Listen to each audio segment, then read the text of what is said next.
श्रवण भारत के बुद्धिजीवी साथियों, जय भीम, जय भारत।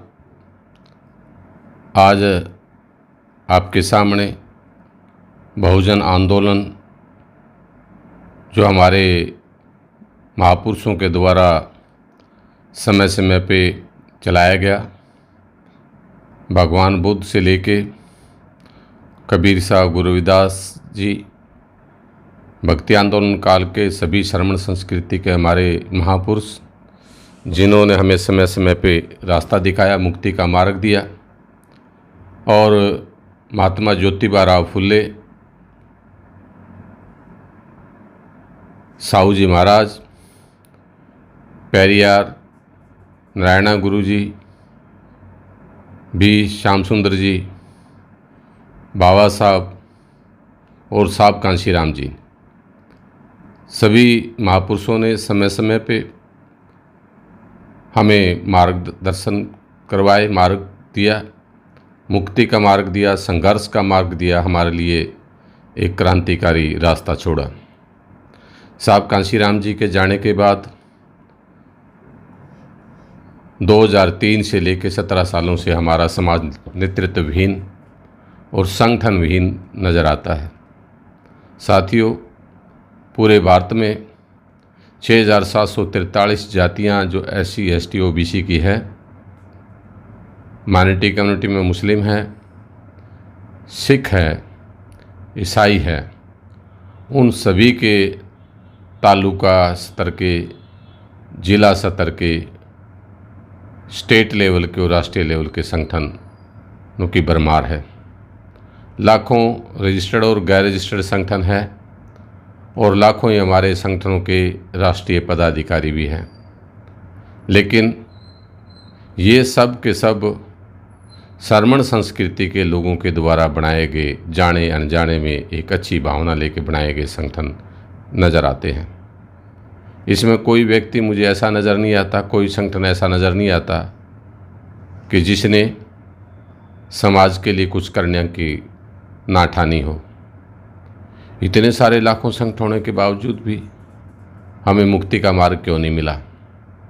यह हमारे जुल्म जाति, दादागिरी, बदमाशी, हमारे बेरोज़गारी, हमारे समाज के ऊपर, हमारे खेतों पे कब्जा हो रहा है, हमारे हर जगह हमारे लोगों को मारा पीटा जाता है, हमारी बहन बेटियों के साथ बलात्कार और दूसरी चीज़ें होती हैं। इन सब लोगों को कैसे, इन सब बातों को कैसे रोका जा सकता है, कैसे लगाम लगाई जा सकती है? भगवान बुद्ध की एक वाणी है, उन्होंने एक बात कही कि दुनिया में दुख है, दुख है, दुख का कारण है, और दुख का कारण अगर जान लो तो उसका निवारण है। हमारे देश में भी ये जुल्म, ये ज़्यादती, ये दादागिरी, ये जो हमारा शोषण हो रहा है, हमारे युवा, हमारे बहन बेटियां आज बेरोज़गारी की लाइन में लंबी कतार बनाए खड़ी हैं। इन सब के लिए इस भारत देश के अंदर शासन जमात का बहुत बड़ा घालमेल नज़र आता है। अगर हम इसके ऊपर चर्चा करें कि इन सब जुल्म, जाति, दादागिरी, बदमाशी के क्या कारण हैं, इसके मुझे 2 कारण नज़र आते हैं। पहला कारण कि शासक जमात, जिनके हाथ में शासन व्यवस्था केंद्र और राज्यों की सरकारें हैं, उनकी मंशा क्या है, वो क्या चाहते हैं। एक विचारधारा किसी भी राजनीतिक पार्टी या सत्ता जो जिनके हाथ में होती है, उनकी एक विचारधारा होती है।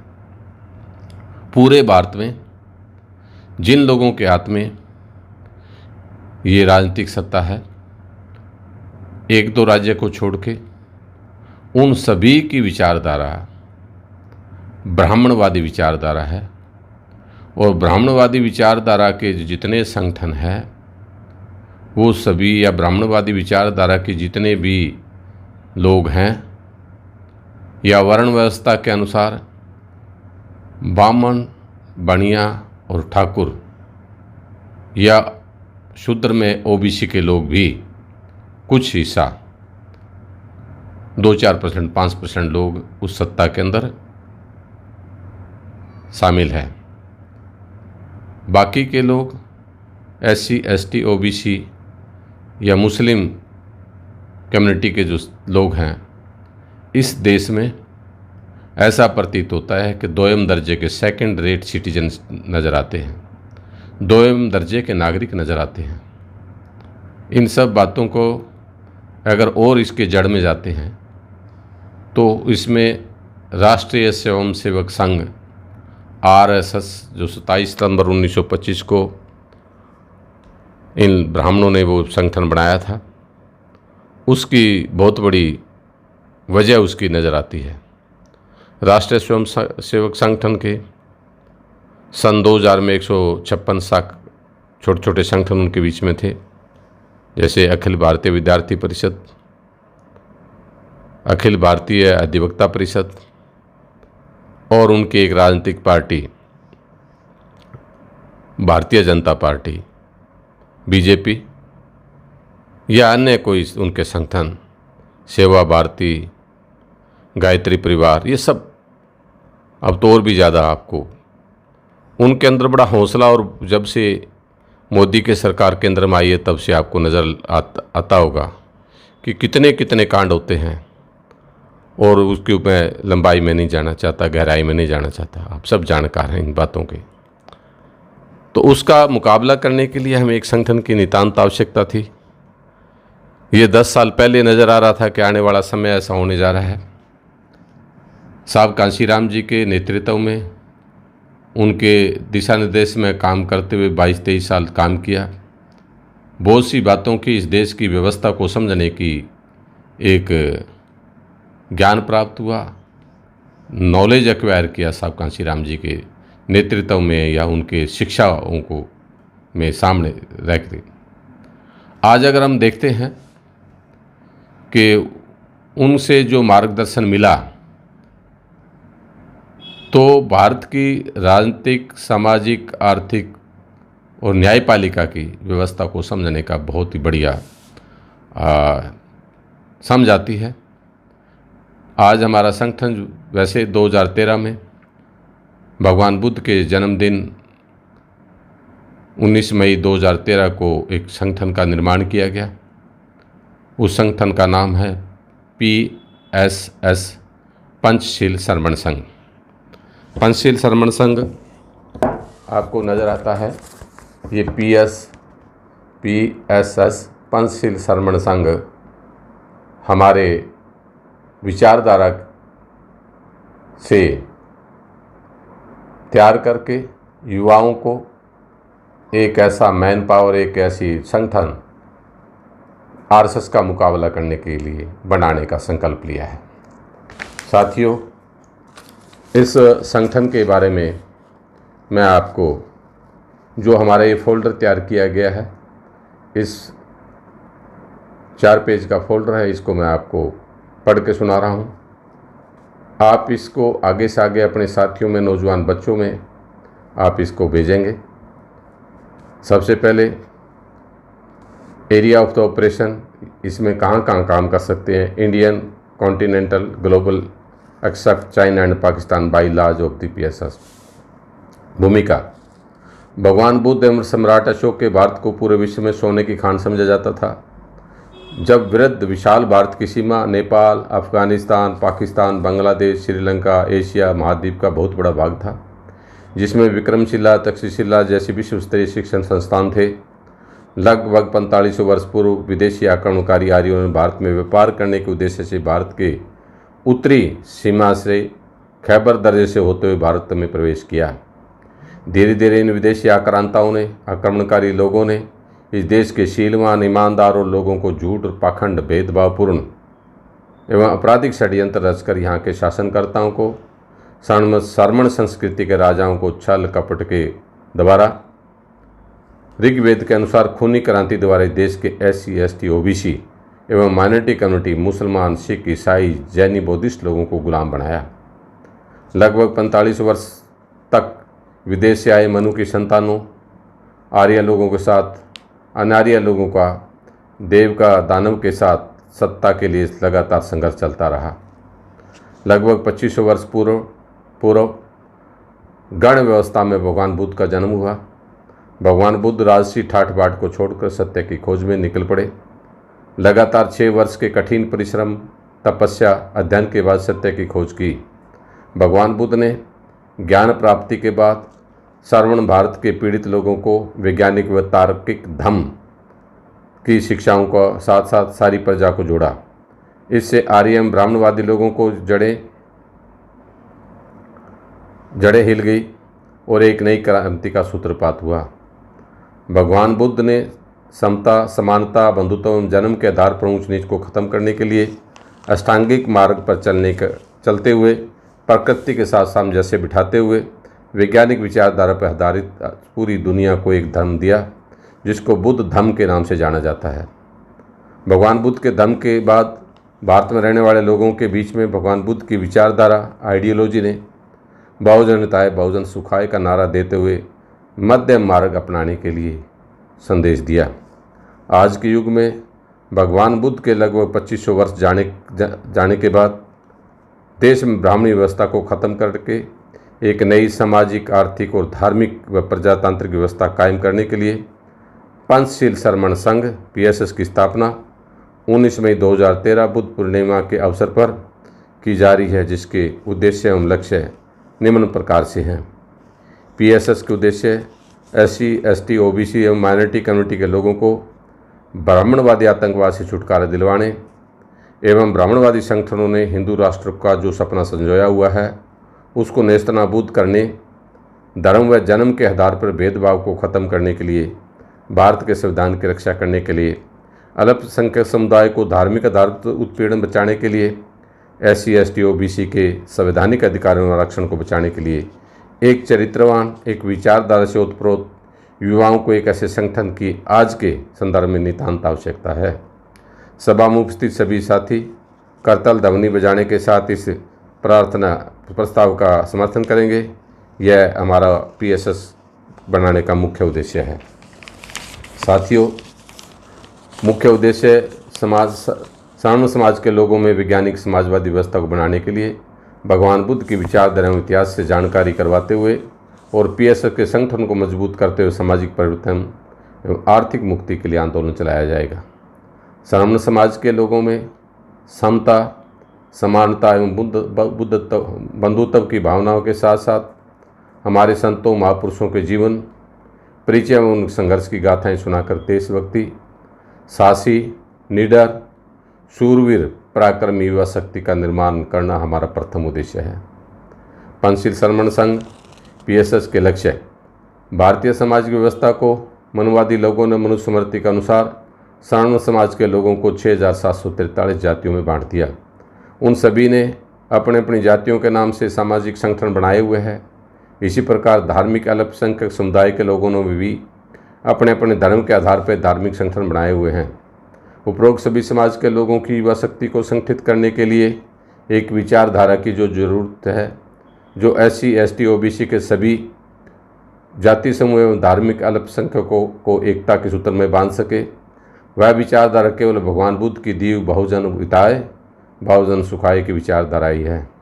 जैसे आज के युग में अम्बेडकरवादी विचारधारा ही उपरोक्त सभी लोगों को आपसी भेदभाव को भुलाकर संगठित करने, शिक्षित करने एवं संघर्ष करने की प्रेरणा देती है। PSS का राष्ट्रीय अध्यक्ष, PSS के सुप्रीमो चीफ एक ही व्यक्ति होगा। PSS के पूरे भारत में 545 पार्लियामेंट्री सचिव होंगे। PSS के पार्लियामेंट्री सचिव के साथ साथ असेंबली सचिव भी होंगे।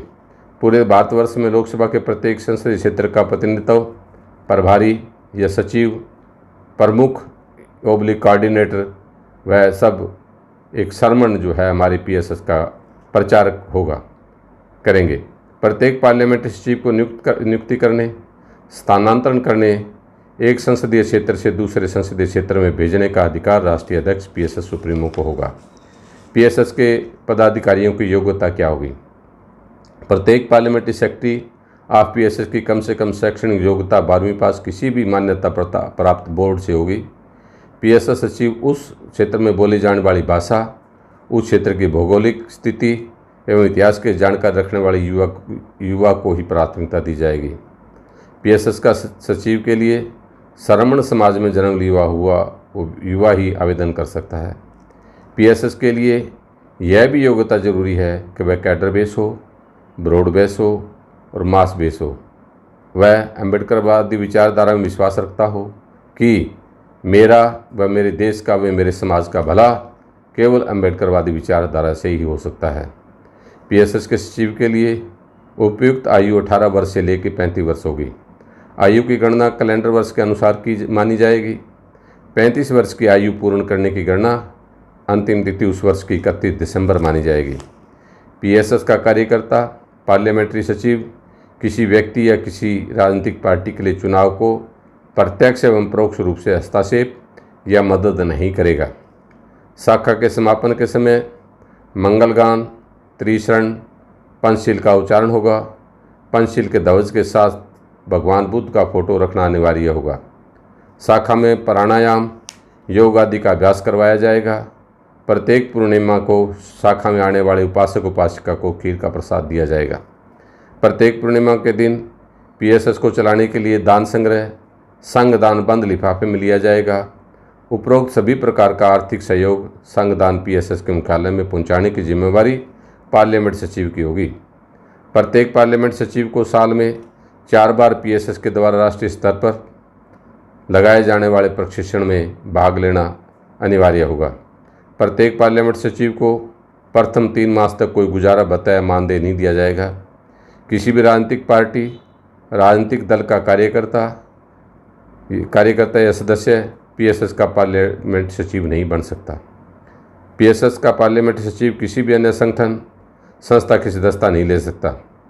पीएसएस का पार्लियामेंट्री सचिव आपराधिक वृत्ति, नशा करने वाला व संदिग्ध चरित्र का युवा पार्लियामेंट्री सचिव नहीं हो सकता। उसके ऊपर भारतीय दंड संहिता की किसी भी धारा में कोई एफआईआर ना हो और ना ही किसी न्यायालय द्वारा दंडित किया गया हो। पीएसएस पार्लियामेंट्री सचिव किसी भी गंभीर रोग से पीड़ित ना हो, शारीरिक तौर पर चुस्त दुरुस्त हो, क्योंकि वह सामाजिक परिवर्तन एवं आर्थिक मुक्ति के आंदोलन को चलाने के लिए एक सैनिक का कार्य करेगा। पीएसएस का मुख्यालय देश की राजधानी दिल्ली में होगा। पीएसएस के पार्लियामेंट्री सचिव को 9,000 रुपये मासिक मानदेय दिया जाएगा। पार्लियामेंट्री सचिव प्रत्येक दिन समाज के युवाओं से मिलेगा, उनमें देश व समाज के प्रति जागृति पैदा करेगा, हमारे महापुरुषों के इतिहास और विचारधारा से युवाओं को परिचित करवाएगा। प्रत्येक संसदीय सचिव अपने संसदीय मुख्यालय पर सुबह 6 बजे से लेकर 7 बजे तक 1 घंटे के लिए शाखा लगाएगा। शाखा में हमारे पंचशील के ध्वज को नमन करने तथा शीलों का उच्चारण करते हुए आत्म ग्रहण करेंगे। संगठन का नामकरण पीएसएस पंचशील श्रमण संघ जैसे नाम से विदित है। पंचशील भगवान बुद्ध के द्वारा दिए गए 5 शील, बौद्ध धर्म की नीति संबंधी 5 सिद्धांत, अस्तेय, अहिंसा, ब्रह्मचर्य, सत्य और मादक द्रव्य निषेध। श्रमण इस देश के उपरोक्त बताए गए सभी जाति समूह, धार्मिक उत्पीड़न के शिकार, अल्पसंख्यक समुदाय, उपरोक्त सभी श्रमण संस्कृति के लोग हैं। संघ भगवान बुद्ध से लेकर बाबा साहब अम्बेडकर तक सभी महापुरुषों की विचारधारा को मानने वाले लोगों को छोटी छोटी ग्राम, सतर, तालुका, विधानसभा में लोकसभा क्षेत्र की छोटी बड़ी इकाइयों को जोड़कर एक दिशा में एक विचारधारा को जोड़कर विशाल संगठन का निर्माण किया गया है, जिसको विभिन्न स्तर पर अलग अलग पदाधिकारी कार्य करेंगे। उपरोक्त सभी कार्यकर्ताओं एवं छोटे बड़े नेतृत्व करने वाले लोगों को संगठित रखने के लिए एक नेता, एक नीति, एक दिशा, एक झंडा, एक डंडा और एक प्रोपोगंडा के तहत संघ की स्थापना की गई है। सारांश में हम कह सकते हैं कि श्रमण समाज के पढ़े लिखे विद्यार्थियों, युवक युवतियों का एक विचारधारा पर आधारित भारत के संविधान में आस्था रखने वाला एक वैचारिक संगठन है। हमारे संगठन का नाम पंचशील श्रमण संघ हिंदी व अंग्रेजी में या भारत की अन्य भाषाओं में इसी नाम से ही जाना जाएगा। इसे शॉर्ट फॉर्म में पीएसएस बुलाया जाएगा। पीएसएस का झंडा पंचशील का ध्वज, जिसमें 5 रंग हैं। सबसे पहले नीला ब्लू, दूसरा पीला येलो, तीसरा लाल रेड, चौथा सफ़ेद वाइट, 5वां केसरी सैफरॉन कलर। उपरोक्त ध्वज की पट्टिका वर्टिकल व हॉरिजॉन्टल अवस्था में है।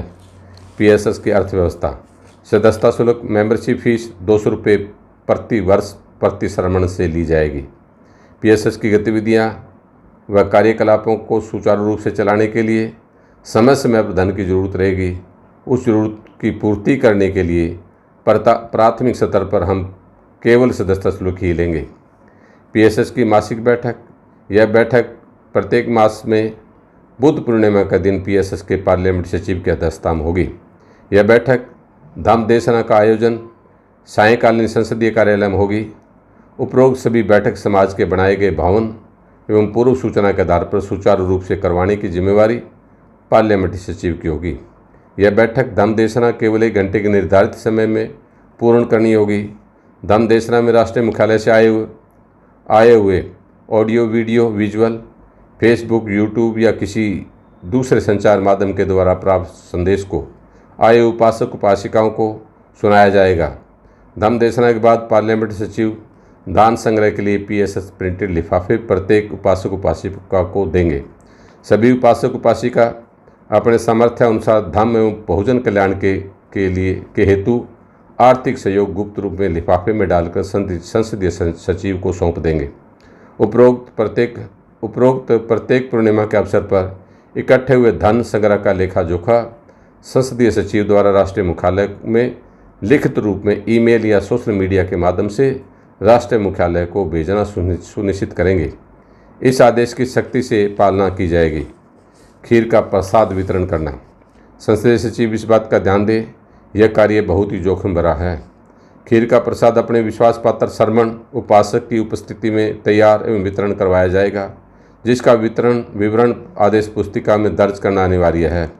प्रत्येक कार्य सफलतापूर्ण कर लिए जाने के बाद उपरोक्त कार्यक्रम में सहयोगी उपासक उपासिकाओं का तहे दिल से धन्यवाद करें। पीएसएस संसदीय सचिव की योग्यताएं, संसदीय सचिव के लिए उम्मीदवार की कम से कम 12वीं कक्षा किसी सरकारी मान्यता प्राप्त संस्थान से पास की हो। आधार कार्ड, वोटर कार्ड, लाइसेंस, निवास प्रमाण पत्र, 3 फोटो, शैक्षणिक योग्यता की प्रमाणिक प्रतियां उपलब्ध करवानी बाध्यकारी है। वह भारत का नागरिक हो, भारत के संविधान में आस्था रखता हो, भगवान बुद्ध व बाबा साहब अम्बेडकर विचारधारा में गहरी आस्था एवं ज्ञान हो, वह भारत के किसी भी न्यायालय द्वारा दोषी करार न दिया गया हो, वह भगवान बुद्ध के अष्टांगिक मार्ग को मानता हो एवं उसमें गहरी आस्था हो, वह युवा अम्बेडकरवादी विचारधारा से युक्त कैडर बेस, मास बेस एवं ब्रॉड बेस आदि नियमों पर खरा उतरता हो, वह किसी राजनीतिक, सामाजिक एवं धार्मिक संगठन का सदस्य एवं पदाधिकारी न हो, वह किसी भी व्यक्ति या राजनीतिक पार्टी या दल के लिए चुनाव में प्रत्यक्ष एवं परोक्ष रूप से हस्तक्षेप या मदद, प्रचार, दुष्प्रचार नहीं करेगा। प्रत्येक कार्य के लिए पीएसएस का मुख्यालय देश की राजधानी दिल्ली में होगा। वहां से प्राप्त आदेशों की पालना करने के लिए पीएसएस का कार्यकर्ता प्रत्यक्ष व परोक्ष रूप से उत्तरदायी होगा। पीएसएस का सांगठनिक ढांचा, प्रत्येक विधानसभा क्षेत्र में असेंबली सेक्रेटरी होगा, जो प्रत्येक विधानसभा क्षेत्र में पीएसएस की गतिविधियों को सुचारू रूप से चलाएगा।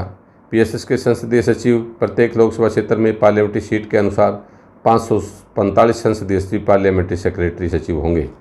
पीएसएस के कार्यकलापों को सुचारू रूप से चलाने के लिए राष्ट्रीय स्तर पर 55 संगठन सचिव ऑर्गेनाइजिंग सेक्रेटरी होंगे। प्रत्येक संगठन सचिव को 10 लोकसभा क्षेत्र का प्रभार दिया जाएगा।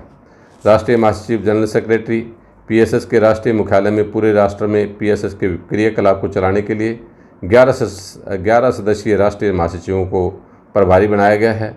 प्रत्येक राष्ट्रीय महासचिव के पास 55 संसदीय सचिव एवं 5 संगठन सचिव का प्रभार दिया जाएगा।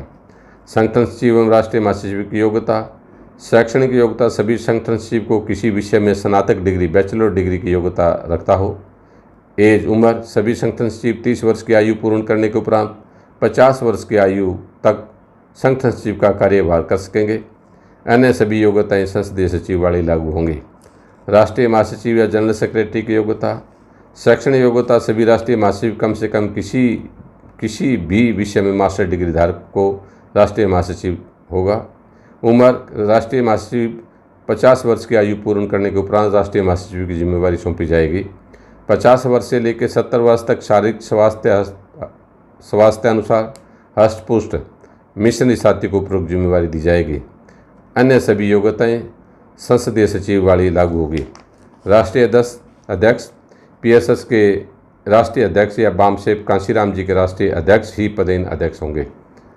संपर्क सूत्र मणिराम बहरान, मोबाइल नंबर मैं साथ साथ बोल रहा हूँ 85 708 40,919।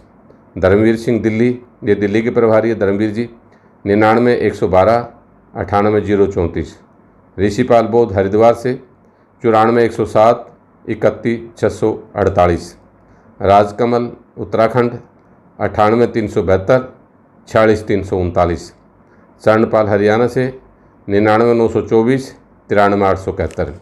BD भारती जी लखनऊ से 88,876 68,289।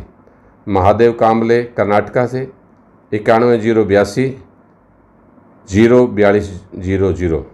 जगजीवन प्रसाद लखनऊ 94,150 07459। अमित मौर्य 89,509 05537। जानी अम्बेडकर उत्तराखंड से 81,260 09897।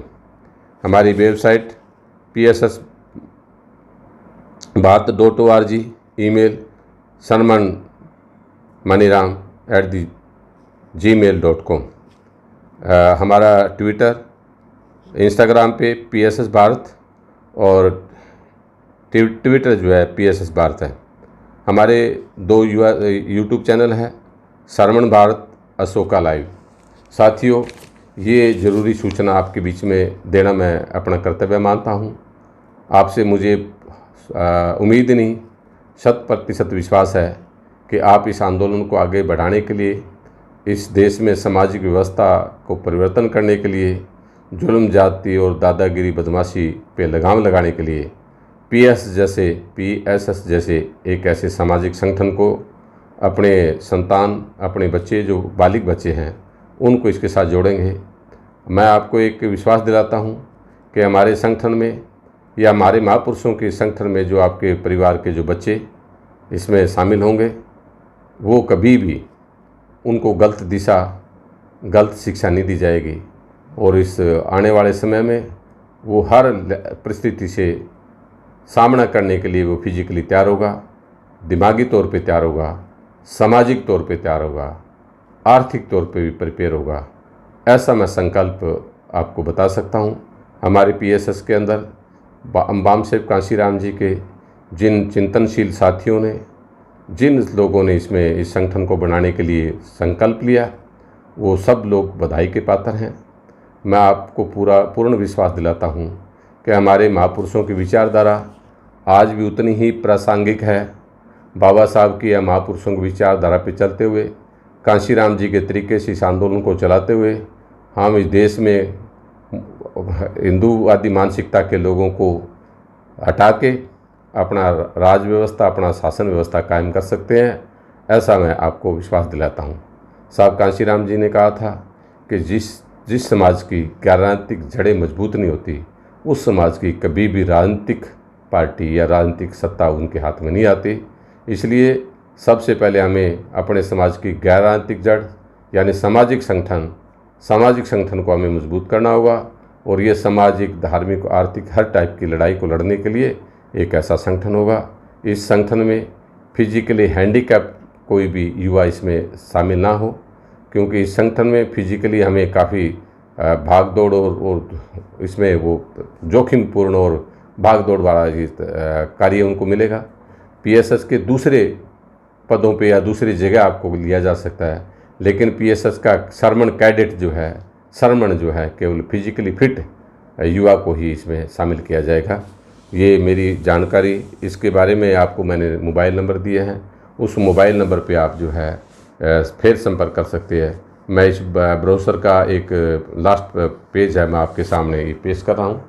आप इसको आराम से वो कर सकते हैं, पढ़ सकते हैं, ये मुझे विश्वास है। जय भीम, जय भारत, जय कांशीराम।